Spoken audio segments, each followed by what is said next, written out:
Assalamualaikum warahmatullahi wabarakatuh.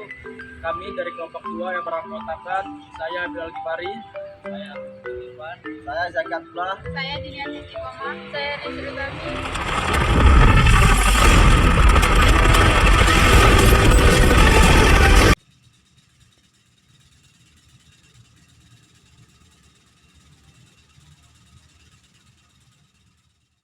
Materi yang ingin kita bahas adalah geopolitik Indonesia sebagai wujud wawasan Nusantara. Berikut pengertian geopolitik. Secara etimologi, geopolitik berasal dari kata geo dan politik. Geo berarti bumi dan politik berarti kepentingan umum bagi warga suatu negara. Paham geopolitik bangsa Indonesia. Berdasarkan pasal 25A ayat 1 UUD 1945 yang berbunyi, Negara Kesatuan Republik Indonesia adalah negara kepulauan yang berciri Nusantara dengan wilayah yang batas-batas dan hak-haknya diatur dalam undang-undang. Berdasarkan pasal di atas dapat diketahui bahwasannya Indonesia mengembangkan sistem geopolitiknya berdasarkan wawasan Nusantara. Tujuan wawasan Nusantara sebagai geopolitik Indonesia secara umum hal ini tertuang dalam pembukaan UUD 1945 yang berbunyi untuk melindungi segenap bangsa dan seluruh tumpah darah Indonesia, mewujudkan kesejahteraan umum, mencerdaskan kehidupan bangsa dan ikut melaksanakan ketertiban dunia yang berdasar pada kemerdekaan, perdamaian abadi, dan keadilan sosial. Secara definisi, geopolitik adalah ilmu yang mempelajari hubungan antara faktor-faktor geografi, strategi, dan politik suatu negara. Menurutku, secara singkatnya, geopolitik adalah pengaplikasian wawasan Nusantara ke bidang politik. Jadi, segala jenis bentuk penyelenggaraan kenegaraan akan dikaitkan dengan masalah-masalah geografi wilayah negara tersebut.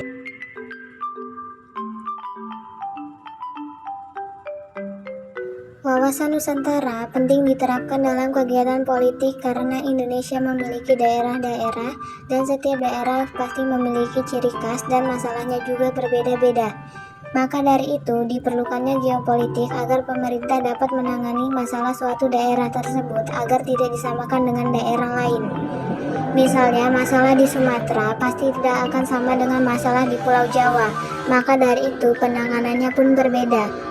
Walaupun bentuk penanganannya berbeda, tetapi wujud pengaplikasian hukum akan tetap sama yang berdasarkan Undang-Undang 1945. Berikut adalah kasus-kasus geopolitik yang pernah terjadi di Indonesia.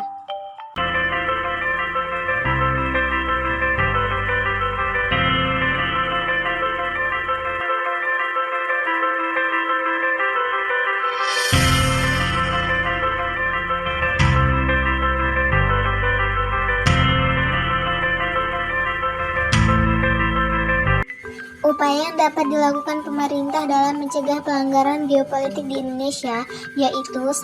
Indonesia harus terus memperkuat diplomasi dengan negara-negara lain dalam rangka mendorong dialog, kerjasama, dan pemahaman bersama. 2. Pemerintah Indonesia harus menguatkan sistem hukum dan peraturan terkait kebijakan geopolitik. 3. Indonesia perlu memperkuat kemampuan keamanan nasional dalam melindungi wilayah dan sumber daya strategisnya. 4. Indonesia harus menggunakan kekuatan ekonominya untuk mempengaruhi dinamika geopolitik. 5. Pemerintah perlu meningkatkan pendidikan dan kesadaran masyarakat mengenai isu-isu geopolitik dengan meningkatkan pemahaman masyarakat tentang peran geopolitik di Indonesia itu sendiri. 6. Indonesia harus berperan aktif dalam kegiatan kerjasama regional dan internasional untuk mengatasi pelanggaran geopolitik. 7. Pemerintah harus mengelola sumber daya alam dengan bijaksana dan berkelanjutan. Pengelolaan yang buruk dapat menyebabkan konflik dan persaingan yang berpotensi melanggar prinsip geopolitik. Setiap situasi geopolitik memiliki dinamika yang unik. Oleh karena itu, penting bagi Indonesia untuk secara aktif memantau perkembangan geopolitik dan meresponnya dengan strategi yang tepat.